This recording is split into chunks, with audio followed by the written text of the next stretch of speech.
berkoordinasi dengan pihak lembaga pemasyarakatan Medan.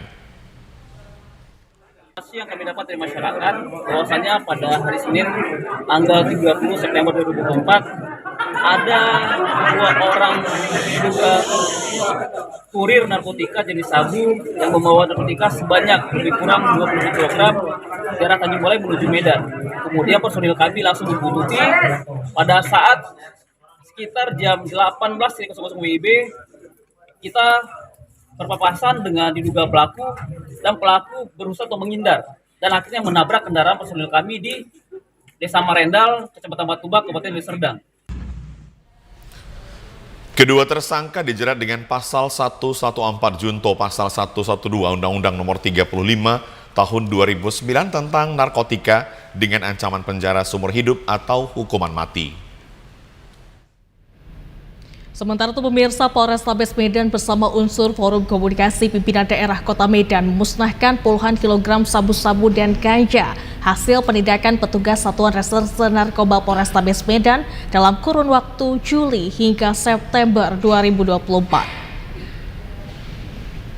Sebanyak 31 kg narkoba jenis sabu-sabu dan 5,7 kg ganja dimusnahkan dengan cara dibakar menggunakan mesin insinerator dan dibakar. Barang bukti tersebut merupakan hasil penindakan petugas Satres Narkoba Polrestabes Medan di Res Area Tol Medan Tebing Tinggi pada Juli lalu dengan mengamankan 4 orang tersangka. Sementara ganja seberat 5,7 kg merupakan hasil penindakan petugas bersama Babinsa Koramil Percut Setuan dan juga membekuk 4 orang tersangka. Kapolrestabes Medan Kombes Pol Teddy John Salawarbun mengatakan pemusnahan ini dilakukan guna memutus mata rantai peredaran narkoba di wilayah Sumut khususnya Kota Medan. Bukti yang berhasil diamankan sebanyak 31 kilo ya jenis sabu. Tembung dekat Simpang Jodoh, Desa Bandar Khalifah, Kecamatan Percut Setuan, Kabupaten Deli Serdang, tepatnya di kantor ekspedisi pengiriman barang. Dalam kasus ini sebanyak 176 gram narkoba jenis sabu dan 76 gram ganja disisihkan untuk dilakukan uji laboratorium dan menjadi barang bukti di pengadilan.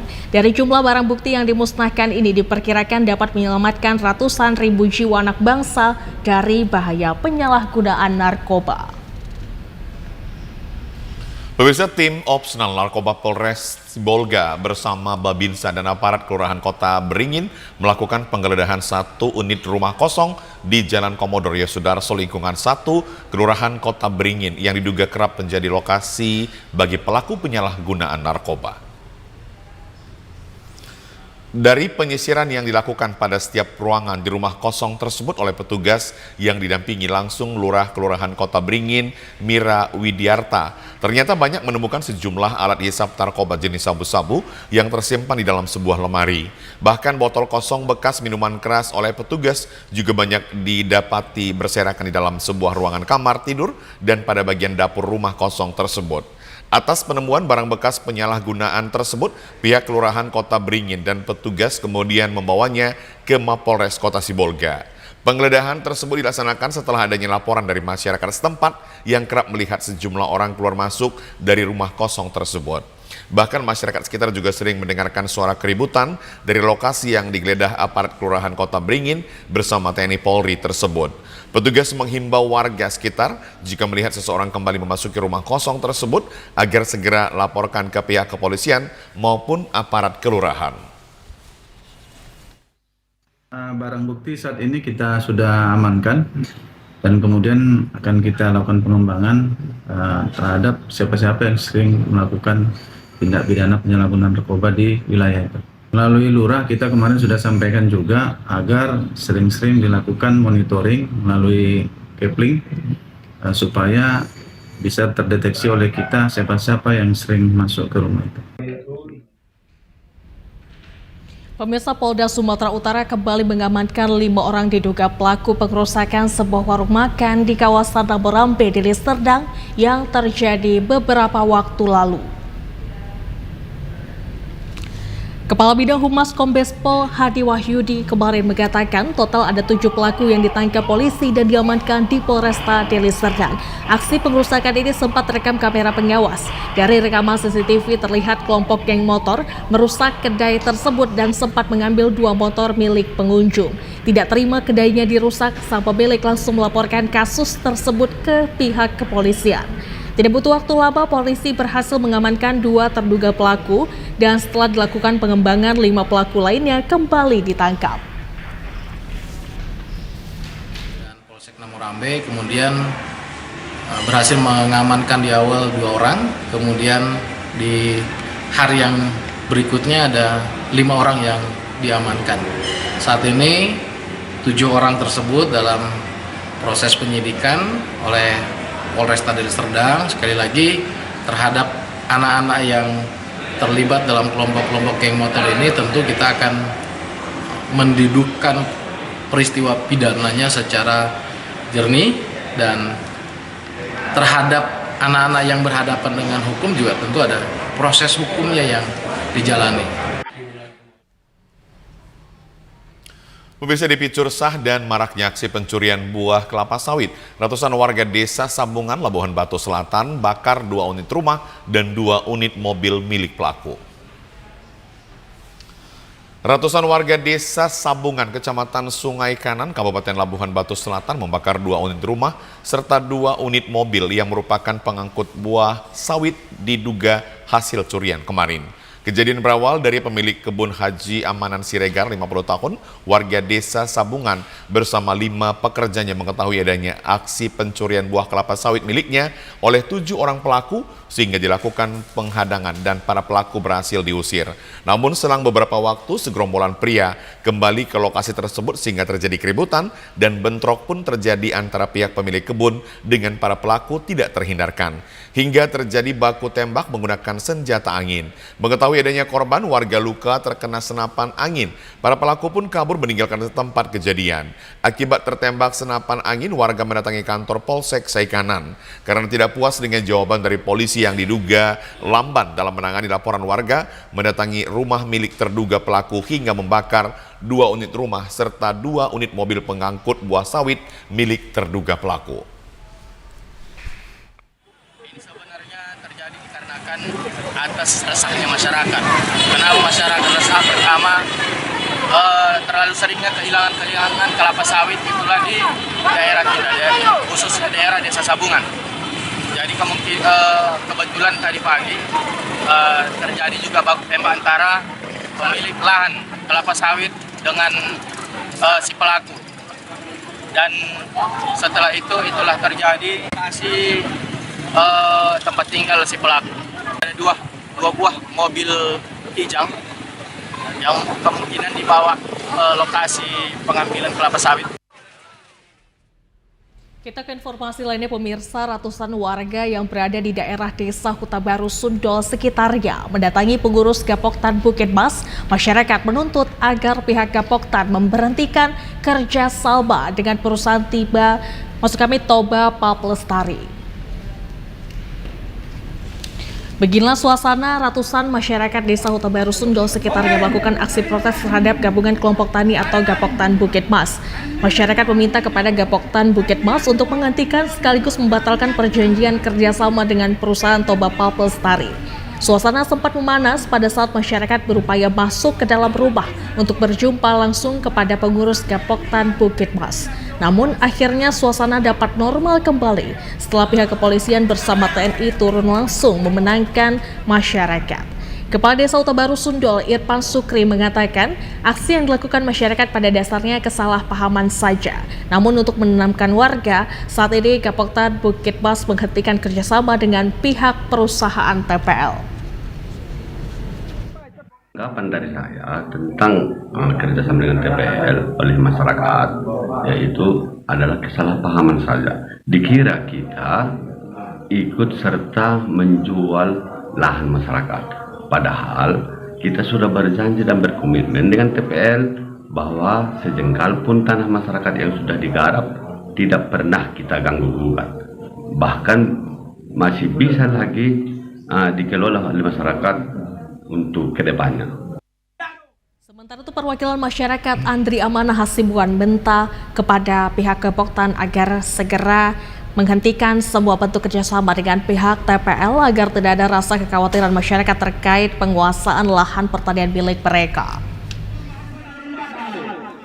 Sebagai perwakilan dari masyarakat tempat Kepoktan Bukit Emas berkegiatan dengan Sabapul Ustari, kami sebagai perwakilan masyarakat meminta agar segera kegiatan ini dihentikan untuk kekondusifan masyarakat sekitar. Pemirsa, Satreskrim Polresta Deli Serdang bersama tim Disaster Victim Identification DVI Rumah Sakit Bayangkara Polda Sumut melakukan ekshumasi atau penggalian jenazah almarhum Rindu Syaputra di pemakaman umum di Desa Negara Beringin, Kecamatan STM Hilir, Kabupaten Deli Serdang. Setelah dilakukan ekshumasi terhadap jenazah Rindu Syaputra Sinaga, dilanjutkan dengan otopsi yang dipimpin Dr. Surjit Singh. Hal ini dilakukan karena korban yang sudah dikebumikan diduga meninggal disebabkan mendapat hukuman sekuat jam di sekolahnya. Ekshumasi dilakukan dengan cara memasang teratak di sekitar makam dan ditutup dengan tenda di sekitar kuburan yang dibongkar. Proses ekshumasi dan otopsi berlangsung sekitar 3 jam dengan pengamanan ketat dari personil Polresta Deli Serdang. Kapolresta Deli Serdang, Kombes Pol Rafael Sandi Cahya Priambodo mengatakan ekshumasi terhadap makam Rindu Syaputra Sinaga dilakukan guna memenuhi kebutuhan penyelidikan. Hingga saat ini sudah 9 orang yang dipanggil dari pihak sekolah dan juga teman-teman almarhum Rindu untuk dimintai keterangan. Sementara guru yang memberikan hukuman sudah dilakukan pemanggilan, namun belum dimasukkan dalam daftar pemeriksaan. Kegiatan untuk menjawab dari pertanyaan-pertanyaan dan juga hal yang terjadi yang selama ini. Dalam proses ekshumasi apa aja yang diambil nanti yang dicari, Komandan? Ya, untuk proses ekshumasi nanti dokter forensik yang secara detail akan menyampaikan bagaimana seperti apa sehingga anak-anak kita bisa meninggal dunia. Sementara itu, Ketua Tim Forensik Dr. Surjit Singh mengatakan hasil pemeriksaan otopsi belum dapat disampaikan karena membutuhkan waktu tambahan dan pemeriksaan penunjang lainnya. Tim Forensik Bayangkara Poldasu sudah melakukan ekshumasi dan otopsi terhadap jenazah. Kalau berbicara mengenai hasil, ya itu kan membutuhkan pemeriksaan tambahan, pemeriksaan penunjang namanya. Itu ada jaringan-jaringan yang diambil untuk dilakukan pemeriksaan patologi anatomi. Ya, itu biasanya kami lakukan ke laboratorium patologi anatomi FKUSU. Saat ini ekshumasi dan otopsi sudah selesai dilakukan oleh tim forensik dan jenazah Rindu Syaputra Sinaga sudah kembali dikebumikan. Sementara hasil otopsi baru dapat disimpulkan 3 hingga 4 minggu ke depan. Dari Deli Serdang kita beralih ke Mandailing Natal. Pemirsa, seorang ibu dan bayinya terpaksa tertahan selama 10 hari di Rumah Sakit Permata Madinah karena tidak mampu membayar biaya persalinan hingga belasan juta.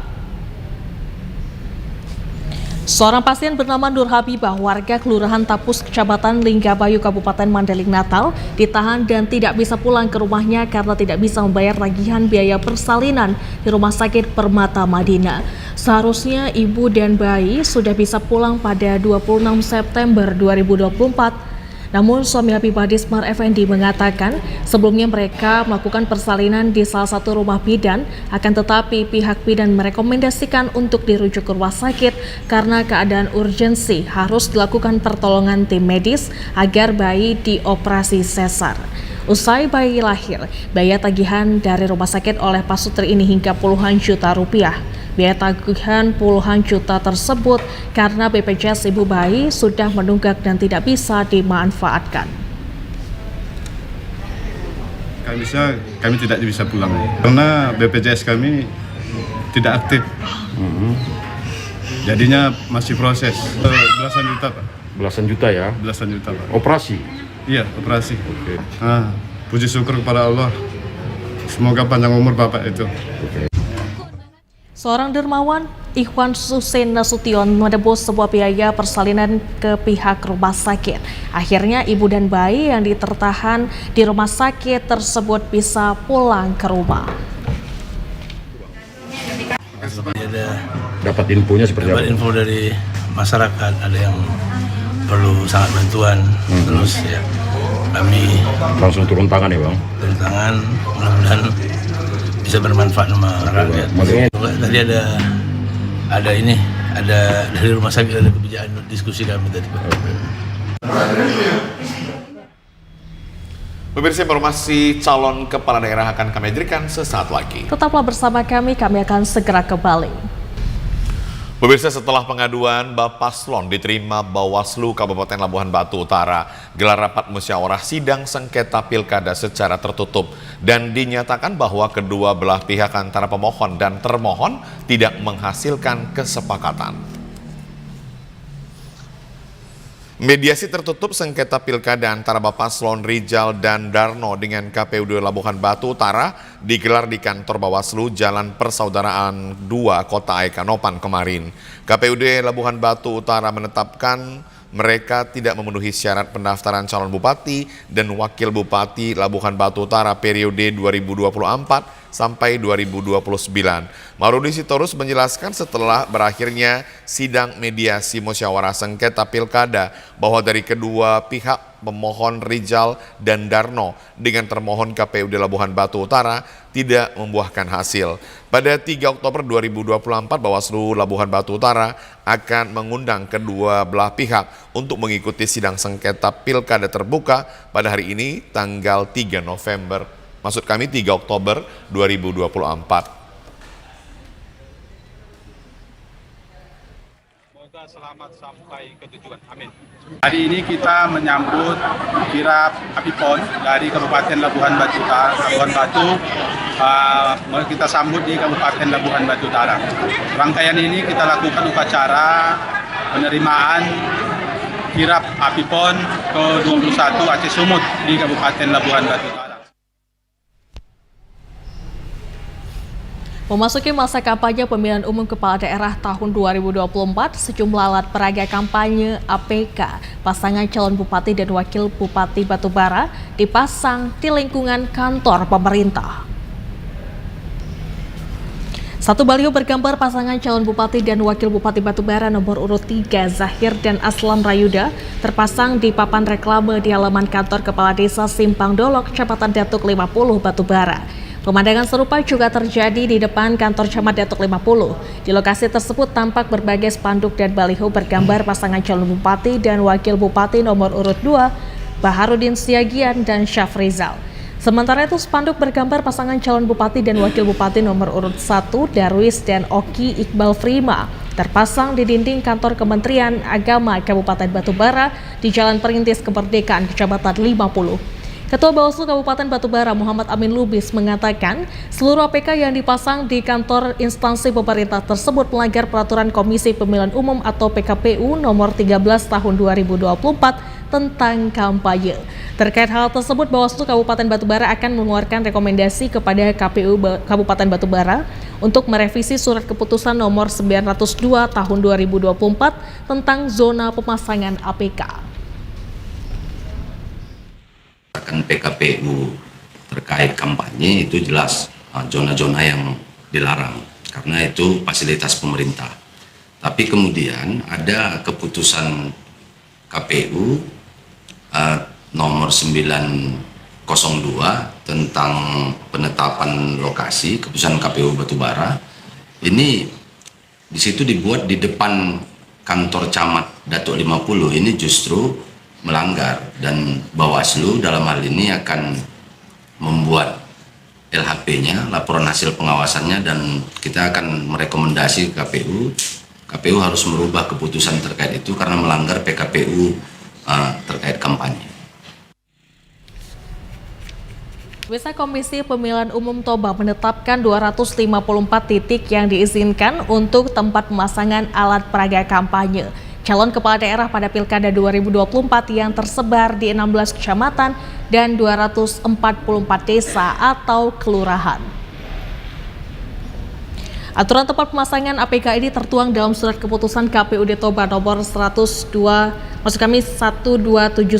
tahun 2024 tentang pemasangan lokasi alat peraga kampanye pada pemilihan Bupati dan Wakil Bupati Toba. Hal tersebut diungkapkan Komisioner KPUD Toba Divisi Soslikti Partisipasi Masyarakat dan Sumber Daya Manusia Helderia Purba di Sekretariat KPU Toba Balige Kabupaten Toba hari ini. Adapun rincian titik pemasangan APK untuk di 16 kecamatan dan 244 desa kelurahan dilakukan secara bervariasi di seluruh Kabupaten Toba.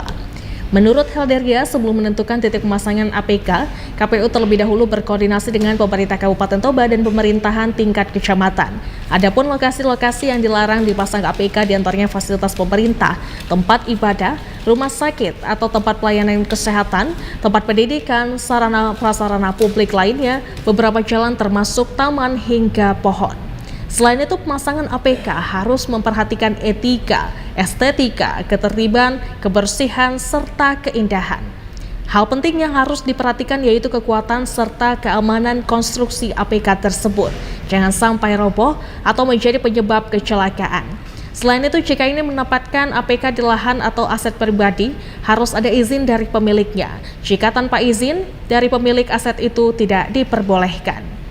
Pilkada Kabupaten Toba diikuti 3 pasangan calon, yakni nomor 1 Poltak Sitorus berpasangan dengan Anugrah Puryamnai Borhu, nomor urut 2 Robinson Sitorus berpasangan dengan Tony Simanjuntak, dan nomor urut 3 Effendi Napitupulu berpasangan dengan Audi Murphy Sitorus. Pemirsa, sejumlah petugas keamanan dari Polres Pelabuhan Belawan berjaga dalam proses pendistribusian ribuan logistik yang tiba di gudang KPU Medan di Jalan Rumah Potong Hewan, Kelurahan Mabar, Kecamatan Medan Deli, Kota Medan. Logistik yang tiba di gudang KPU Medan berupa kabel T-segel serta bilik dan kotak suara yang berjumlah 6.652 buah. Sementara itu, surat suara masih dalam proses desain percetakan hingga masih belum ditentukan kapan dan berapa orang jumlah pekerja yang akan dibutuhkan untuk melipat surat suara. Seluruh logistik Pilkada tahun 2024 tidak banyak perubahan dari pemilu kemarin. Pada kotak suara lalu bertuliskan KPU Pemilu 2024, untuk saat ini bertulis yakni KPU Pemilihan 2024. Ketua Komisi Pemilihan Umum Kota Medan Mutia Atika menjelaskan seluruh logistik pada H-7 harus rampung karena akan dilakukan distribusi ke kelurahan dan selanjutnya ke TPS-TPS yang berjumlah 3.326 TPS. Yang sudah sampai di gudang KPU Kota Medan di daerah Mabar ini adalah kabel tis, kemudian segel, bilik sudah 100%, dan kotak suara itu kita sudah masuk sekitar 5.000-an, kebutuhannya adalah 6.652. Jadi masih menunggu, mudah-mudahan hari ini untuk kotak suara bisa selesai. Semua logistik harus sampai itu H-7. Itu harus sudah sampai karena pada H-7 kita harus melakukan distribusi ke TPS, ke kelurahan, dan nanti kelurahan akan melakukan distribusi 2 hari sebelum hari pemungutan suara sudah harus melakukan distribusi ke TPS-TPS. Dari Medan kita ke Gunung Sitoli, pemirsa. Pengawasan tahapan kampanye Pilkada serentak di Kota Gunung Sitoli dilakukan dengan melibatkan berbagai pihak. Sementara peserta pemilu diminta mencegah segala bentuk larangan dalam masa kampanye hingga berakhir 23 November 2024. Setelah dimulainya masa kampanye Pilkada serentak 2024 pada 25 September lalu, kini peserta pemilu yakni pasangan calon bersama partai politik pengusungnya terus melakukan kampanye seperti dialog dan pertemuan terbatas di tengah masyarakat. Saat ini sejumlah atribut dan alat peraga kampanye pasangan karya Stepanus Batee, Yunius Larosa, dan pasangan Soa Alauli Martinus Lase, dan baliho sejumlah pasangan calon gubernur dan wakil gubernur Sumatera Utara telah mulai berdiri di sejumlah sudut kota Gunung Sitoli. Anggota Bawaslu Kota Gunung Sitoli Martin Luther Hareva mengatakan peserta pemilu baik paslon dan partai politik pengusung sudah menunjukkan ketaatannya dalam menempatkan baliho calon kandidat yang mempertimbangkan estetika kota dan tidak mengganggu ketentraman umum. Para paslon juga sudah melakukan kampanye, baik ada juga yang masih kampanye dalam bentuk berkelompok ya, tidak berada dalam bentuk jumlah banyak karena itu sudah ada keputusan KPU terkait pelaksanaan kampanye dalam jumlah yang banyak. Di sisi lain juga alat peraga yang masih saat ini kita lihat di wilayah Kota Gunung Sitoli sudah berjalan dengan baik. Ada beberapa tempat-tempat pemasangan yang strategis yang sudah dibuat oleh paslon. Memang sempat kita dapatkan kabar kemarin ada info bahwa ada pemasangan alat peraga yang tidak sesuai pada tempatnya. Namun setelah kita konfirmasi dengan pihak terkait itu dapat diperbaiki kembali. Martin Luther Hareva menyerukan dalam masa kampanye peserta pemilu dalam beradu gagasan dan menyampaikan program kerja harus mematuhi berbagai ketentuan teknis berkampanye agar berjalan aman dan lancar.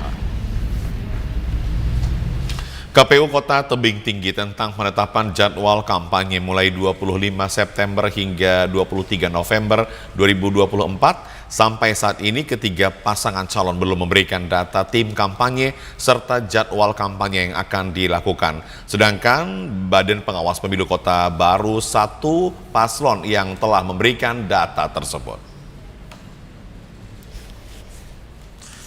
Ketua KPU Kota Tebing Tinggi Emil Sofyan melalui Divisi SDM Parmas Sosdiklih Muhammad Iqbal membenarkan bahwasannya sampai saat ini belum ada menerima data tim kampanye dan jadwal kampanye dari tiga pasangan calon.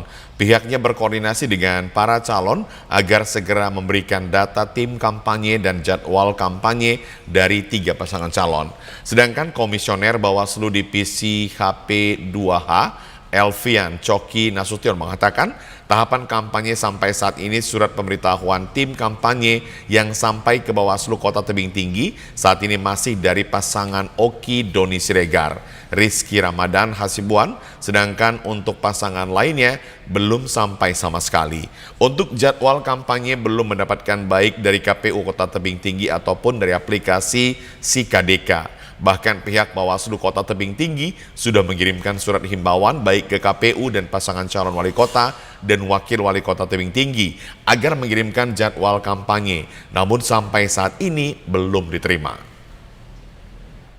Untuk tim kampanye, kami sudah mengirimkan surat kepada KPU Kota Tebing Tinggi. Ada beberapa hal yang kami minta dalam surat tersebut, diantaranya tim kampanye, lalu juga mengenai sosial media yang digunakan untuk berkampanye, dan jadwal kampanye yang akan dilakukan masing-masing pasangan calon. Dan sampai sejauh ini kami hanya menerima dari satu pasangan calon, yaitu pasangan Oki Doni dan Dr. Rizky. Pemirsa, Panitia Pengawas Kecamatan Panwascam Kecamatan Binjai Utara memperpanjang masa dan daftaran rekrutmen pengawas tempat pemungutan suara atau PPPS Pilkada 2024 hingga 10 Oktober mendatang. Berdasarkan data Panwascam Binjai Utara, sejumlah kelurahan di Kecamatan Binjai Utara masih kekurangan jumlah pelamar calon pengawas TPS, yakni 2 kali jumlah TPS yang ada di kelurahan tersebut. Untuk Cengkaturi jumlah TPS 18 dengan jumlah pendaftar 23 orang, Kelurahan Damai dengan jumlah TPS 9, jumlah pendaftar 16, Kelurahan Jatikarya jumlah TPS ada 14 dengan jumlah pendaftar 24 orang. Selanjutnya ada Kelurahan Jatinegara dengan jumlah 5 TPS, pendaftar 9, sedangkan Kelurahan Jati Utomo 16 TPS dengan jumlah pendaftar 18 orang. Sehingga dari masing-masing kelurahan tersebut masih kekurangan orang. Ketua Panwascam Binjai Utara Ahyar Umayyah Nasution mengatakan proses perpanjangan pendaftaran mengacu pada surat Bawaslu nomor 1069 tahun 2024 tertanggal 12 September 2024. Sedangkan untuk di Binjai Utara jumlah keterwakilan perempuan 30% sudah terpenuhi. Namun di beberapa kali kelurahan lain yang ada masih belum memenuhi 2 kali kebutuhan. Berdasarkan hasil rekap berkas pendaftaran yang masuk, saat pendaftaran pertama kali dibuka, ternyata masih ada beberapa kelurahan yang pendaftarnya masih belum memenuhi 2 kali kebutuhan, sehingga perlu perpanjangan masa pendaftaran. Kami dari Panwascam Kecamatan Binjai Utara melakukan perpanjangan dari tanggal 1 sampai 10 Oktober sesuai dengan surat keputusan Bawaslu RI nomor 1069 karena ada di beberapa kelurahan yang memang masih kurang secara persyaratan. Perpanjangan itu dilakukan karena ada 2 hal. Yang pertama, 2 kali kebutuhan tidak mencukupi di setiap kelurahan dan keterwakilan perempuan 30%. Jadi untuk khusus utara, secara keseluruhan 30% keterwakilan perempuan terpenuhi, namun 2 kali kebutuhan tidak terpenuhi. Pemirsa, informasi aktual lainnya akan kita hadirkan sesaat lagi. Tetaplah bersama kami akan segera kembali untuk Anda.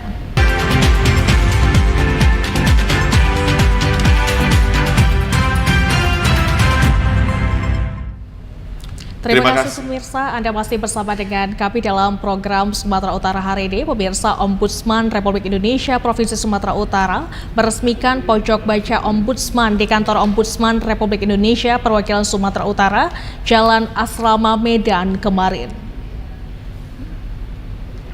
Pojok baca Ombudsman Republik Indonesia perwakilan Provinsi Sumatera Utara diresmikan langsung oleh anggota Ombudsman Republik Indonesia Indreza Marzuki Rais yang dihadiri oleh Himpunan Wanita Disabilitas Indonesia, Persatuan Tunanetra Indonesia, Badan Perencanaan Penelitian Pengembangan Provinsi Sumatera Utara, dan Badan Perencanaan Penelitian Pengembangan Pemerintah Kota Medan.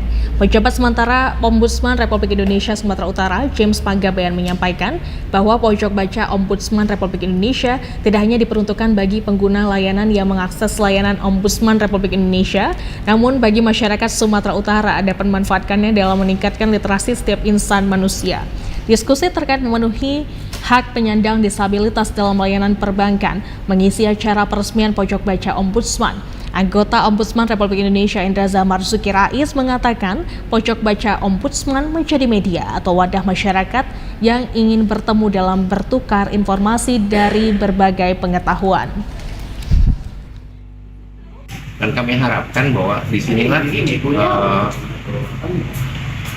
media di mana kita bisa bertemu, saling bertukar, menjelaskan kendala dan harapan masing-masing, sehingga kami berharap nanti ke depannya ini akan menjadi pertemuan yang reguler dan tidak harus bergantung pada Ombudsman. Kami cukup dengan pihak penyelenggara pelayanan publik dengan pengguna untuk komunikasi dalam menyusun kebijakan pelayanan di tempat pelayanan umum. Pemirsa, untuk meningkatkan kesejahteraan masyarakat, salah satu faktor yang harus dimiliki adalah literasi yang memadai. Dalam peningkatan literasi masyarakat, Dinas Perpustakaan berupaya memberikan akses yang mudah untuk dijangkau. Dalam rangka penguatan kegemaran membaca dan literasi masyarakat, Perpustakaan Nasional dan Dinas Perpustakaan dan Arsip Provinsi Sumatera Utara menyelenggarakan program transformasi perpustakaan berbasis inklusi sosial serta pengembangan perpustakaan desa, kelurahan, taman bacaan masyarakat melalui pengadaan bahan bacaan bermutu. Untuk mendukung keberhasilan program Sukseskan Gemar Membaca tersebut, Dinas Perpustakaan membuat pertemuan dengan pemangku kepentingan dari berbagai organisasi masyarakat untuk dapat meningkatkan literasi masyarakat mulai dari pelosok desa hingga perkotaan. Kepala Dinas Perpustakaan dan Arsip Provinsi Sumatera Utara mengaku kegiatan bertajuk pentingnya gemar membaca ini diharapkan dapat menjadi upaya yang baik untuk mengajak seluruh masyarakat agar dapat meningkatkan literasi melalui akses yang telah disiapkan oleh Dinas Perpustakaan dan Arsip Sumatera Utara. Tentunya yang pertama fungsi kami adalah fungsi fasilitator. Jadi kami menyediakan layanan perpustakaan, membuka akses masyarakat kepada bahan-bahan bacaan. Itu yang kita upayakan terjadi pemerataan ke seluruh wilayah yang ada di Sumatera Utara. Karena kata UNESCO, salah satu penyebab rendahnya minat baca di Indonesia adalah akses terhadap bahan bacaan. Kemudian yang kedua tentunya kita tidak henti-hentinya memotivasi masyarakat untuk terus meningkatkan minat baca, baik melalui program yang langsung kita datang, kampanye literasi ke tengah-tengah masyarakat, maupun kita melakukan aktivitas-aktivitas seperti lomba-lomba. Banyaknya persoalan yang dihadapi oleh bangsa karena memiliki kaitan erat dengan literasi. Nur Hadi Syahputra selaku Kapus Analisis dan Pengembangan Budaya Baca berharap agar seluruh daerah dapat mengevaluasi tingkat literasinya. Pertama, kami selalu mengingatkan bahwa urusan perpustakaan ini adalah urusan wajib non-pelayanan dasar. Urusan wajib itu berarti sesuatu yang harus diberikan pemerintah kepada masyarakat, karena perpustakaan adalah hak untuk masyarakat, hak yang harus diberikan negara kepada masyarakat. Maka andil pemerintah daerah menyiapkan hak tersebut kepada masyarakat. Jadi fasilitas perpustakaannya harus baik, kemudian jumlah koleksi juga harus memadai sehingga bisa diakses oleh masyarakat. Ketika itu sudah dilakukan, otomatis bahwa masyarakat ini sudah memperoleh haknya. Karena bangsa Indonesia, masyarakat Indonesia itu punya hak untuk memperoleh pendidikan. Jadi pendidikan itu tidak hanya usia sekolah ya, dari 1 sampai usia 12 gitu, atau misalnya sampai 17 tahun. Tapi pendidikan itu merupakan hak yang harus dipenuhi kepada seluruh bangsa Indonesia selama hidupnya. Dan perpustakaan menjadi ruang untuk pemenuhan hak tersebut. Jadi kami selalu ingatkan pemerintah daerah, urusan perpustakaan ini menjadi urusan wajib dan mohon dilaksanakan sebaik-baiknya. Dan itulah yang kemudian kami nilai, bagaimana sih urusan literasi atau perpustakaan ini dilaksanakan oleh pemerintah daerah. Tingkat literasi masyarakat menuju lebih baik akan selalu menjadi perhatian bagi Dinas Perpustakaan dan Arsip karena sangat berkaitan dengan tingkat kesejahteraan masyarakat. Dalam rangka HUT TNI ke-79 tahun, Kodim 0203 Langkat menggelar bakti sosial dengan memberikan makanan tambahan dan gizi serta alat tulis bagi generasi sehat menuju Indonesia Emas pagi tadi. Pembagian makanan tambahan dan alat tulis ini dilakukan dengan cara mendatangi langsung 3 sekolah dasar dan sekolah luar biasa yang ada di Kecamatan Stabat, Kabupaten Langkat.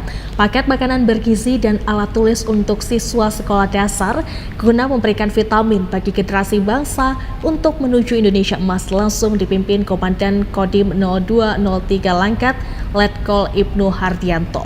Pemberian makanan tambahan ini berupa susu, telur, roti biskuit, dan peralatan alat tulis sebanyak 1.000 paket lebih. Tampak ratusan siswa sekolah dasar sangat antusias menyambut kedatangan orang nomor 1 di Kodim 0203 Langkat sembari guna memberikan contoh yang baik serta menumbuhkan rasa cinta masyarakat terhadap TNI. Para TNI juga memberikan motivasi kepada para siswa untuk bekerja keras dan giat belajar guna meraih cita-cita yang diinginkan. Pemberian makanan tambahan yang digelar di aparat TNI Kodim 0203 Langkat ini dilaksanakan di setiap bulan dengan mengunjungi langsung sekolah dasar yang ada di Kota Binjai dan Kabupaten Langkat. Babinsa Kecamatan Stabat Letda Syamsuri mengatakan, pembagian makanan bervitamin ini sekaligus dalam menyambut HUT TNI guna menumbuhkan rasa cinta masyarakat terhadap TNI dengan moto TNI kuat bersama rakyat. Usai acara Kodim Langkat langsung menuju sekolah luar biasa dengan harapan memotivasi para generasi muda disabilitas untuk tetap menggapai cita-cita meski memiliki kekurangan. Pemirsa, untuk meningkatkan kesadaran tertib berlalu lintas yang dimulai dari kelengkapan surat-surat kendaraan dan kewajiban pembayaran pajak kendaraan bermotor, UPT Samsat Tarutung bersama unit Lantas menggelar operasi kelengkapan surat-surat kendaraan bermotor. Dalam meningkatkan kepatuhan masyarakat dalam pembayaran pajak kendaraan bermotor, tim pembina Samsat Tarutung bersama unit Lantas Polres Taput di Jalan Jurusan Siatas Barita, Tarutung melakukan operasi gabungan kepada pengendara kendaraan bermotor yang berada di wilayah Kota Tarutung siang tadi.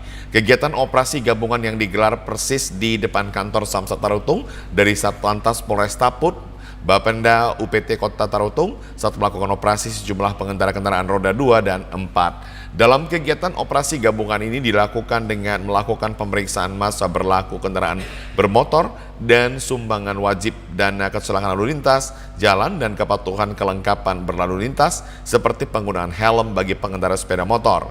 Selain itu, untuk pengendara yang menunggak dan belum membayar pajak, pihak UPT Samsat Tarutung juga menghimbau para pengendara untuk melakukan pembayaran langsung ke Samsat. Menurut UPT Samsat Tarutung, Tuti Juliati mengatakan melalui operasi yang akan rutin digelar pada jam-jam tertentu dapat meningkatkan kepatuhan masyarakat dalam membayar pajak kendaraan bermotor serta untuk meningkatkan kesadaran tertib berlalu lintas sekaligus kelengkapan surat kendaraan. Selain memberikan edukasi langsung kepada masyarakat, mengingat pajak yang dibayarkan masyarakat merupakan kontribusi penting dalam pembangunan daerah kepada pengendara UPT Samsat Tarutung. Dihimbau agar pemilik kendaraan bermotor dapat meningkatkan kepatuhan masyarakat terhadap keselamatan berkendara. Pemirsa, berikut akan kita saksikan informasi perakiran cuaca di sejumlah daerah di Sumatera Utara dari Badan Meteorologi, Klimatologi, dan Geofisika Wilayah 1 Medan berlaku pada hari Jumat 4 Oktober 2024. Halo Sobat BMKG, senang sekali saya Lestari Irene Purba, Prakirawan BMKG Wilayah 1 Medan, menyapa Sobat BMKG dimanapun berada untuk menyampaikan update informasi perakiran cuaca dan titik panas untuk wilayah Sumatera Utara untuk hari Jumat 4 Oktober 2024. Pagi hari cuaca diperkirakan berawan dan berpotensi hujan ringan hingga sedang di wilayah Sumatera Utara, dengan potensi hujan sedang terjadi di wilayah Nias Selatan. Untuk siang hingga sore hari, cuaca diperkirakan hujan ringan hingga lebat di wilayah Sumatera Utara, dengan potensi hujan lebat terjadi di wilayah Humbang Hasudutan, Karo, Gunung Sitoli, Sibolga, Langkat, Mandeling Natal, Nias, Nias Barat, Nias Selatan, Nias Utara, Tapanuli Selatan, Tapanuli Tengah, dan Tapanuli Utara. Untuk malam hari cuaca masih diperkirakan hujan ringan hingga lebat di sebagian besar wilayah Sumatera Utara, dengan potensi hujan lebat terjadi di wilayah Dairi, Humbang Hasudutan, Kota Sibolga, Labuhan Batu Selatan, Mandeling Natal, Padang Lawas Utara, Fakwak Barat, Samosir, Tapanuli Tengah, Tapanuli Selatan, dan Tapanuli Utara. Untuk dini hari cuaca diperkirakan hujan ringan di sebagian wilayah Sumatera Utara, dengan potensi hujan ringan terjadi di wilayah Asahan, Batubara, Tanjung Balai, Labuhan Batu Selatan, Labuhan Batu Utara, Padang Lawas Utara, Serdang Bedagai, Simalungun, dan Toba. Suhu udara di Sumatera Utara diperkirakan 13 hingga 30 derajat Celcius, dengan kelembapan udara berkisar antara 80 hingga 100%. Arah angin bertiup dari arah tenggara hingga barat laut, dengan kecepatan angin 3 hingga 11 km per jam. Tidak terdapat titik panas di wilayah Sumatera Utara pada pantauan tanggal 2 Oktober 2024. Dihimbau kepada masyarakat yang berada di wilayah pegunungan, lereng timur, dan lereng barat Sumatera Utara untuk waspada adanya potensi hujan lebat yang dapat disertai petir dan angin kencang yang dapat berpotensi terjadinya banjir, longsor, serta bencana hidrometeorologis lainnya. Demikianlah perakiran cuaca untuk hari Jumat 4 Oktober 2024. Semoga bermanfaat dan sampai jumpa kembali. Pemirsa, informasi tadi mengakhiri Sumatera Utara hari ini. Mewakili seluruh kerabat kerja yang bertugas, saya Keriawan Sebiring. Dan saya Azifa Zahrianis pamit undur diri dari hadapan Anda. Terima kasih atas perhatian Anda. Dan pemirsa Media TVRI, Media Pemersatu Bangsa. Sampai jumpa.